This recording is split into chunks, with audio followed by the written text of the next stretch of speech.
Thanael sat cross-legged on the floor of his small room, eyes closed. His hands were resting palm up on his knees, and his breathing was calm and steady. The Dark Elf meditated 3 times per day without fail, for it was an important part of his religion. The Dark Elven way emphasized clarity of mind and strength of the body, and some among them, mostly assassins, were able to reach such heights of awareness that they could channel key magic, a secret of his people. Unlike other magic, it was used in conjunction with physical abilities, almost on a subconscious level, to increase concentration when sneaking past an enemy, or grant focus for a critical shot with a bow, for instance. Thanael was nowhere near that level of mastery, however. His meditations did one thing and one thing only: remind him of who he truly was and what he had to achieve. Rising from the cross-legged position, the Dark Elf grabbed his father's sword and left the room, went down the wooden stairs which creaked under the soles of his soft boots, and entered the main room of Celiana's refuge, which was devoid of any patrons this time of day. Even Melina had gone out to get some groceries, taking Duros with her to keep her company. Only Fondir was there, moving from side to side and twirling his elven sword in anticipation. All furniture in the room had been pushed to the wall opposite the bar. "Ah, there he is," the half-elf exclaimed, smiling. "Good morning, Fondir," Thanael said. "Shall we?" "Damn well we shall," the guildmaster exclaimed, lunging at his student almost instantly. The Dark Elf deflected the strike, moving to the side gracefully. He grinned. The two of them had been training with the elven sword for a few weeks now. Fondir had asked if the Dark Elf wanted to learn a few moves, and Thanael had happily agreed. He was not very familiar with the sword anyway, as the bow was the preferred weapon of the ranger. The guildmaster's style was peculiar.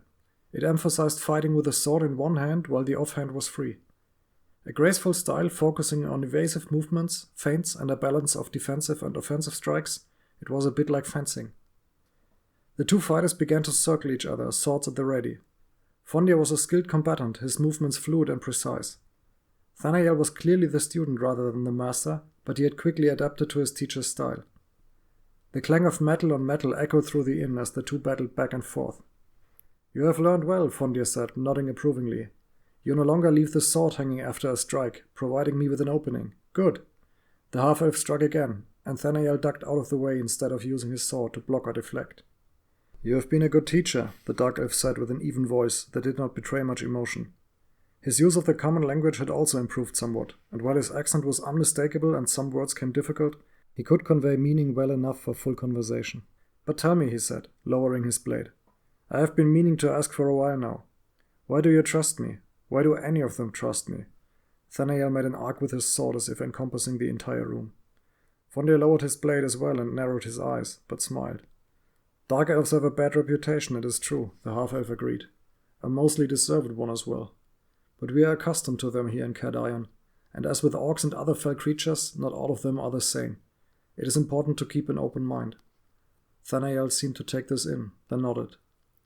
"I cannot tell for sure if you would stab me in the back if it served your purposes," the half-elf continued. "But neither do I care." Thanael raised a hairless eyebrow. Dark elves were devoid of any hair, including the females.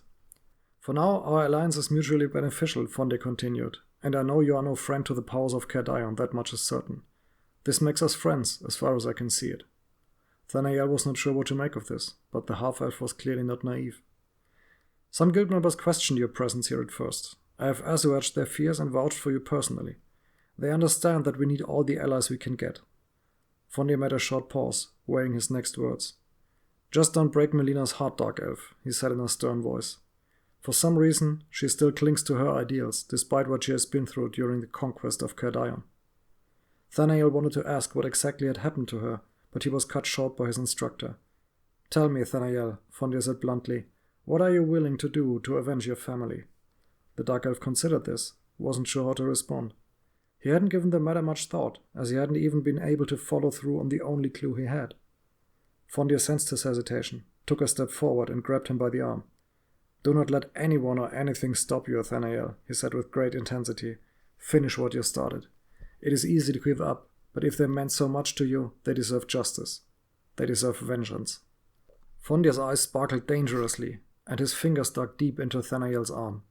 The young man started to wonder if the guildmaster had a score of his own to settle, but he also felt his subdued anger kindled by the display of his instructor. "Yes," he said, a bit more loudly and lethal than he had anticipated. "I will."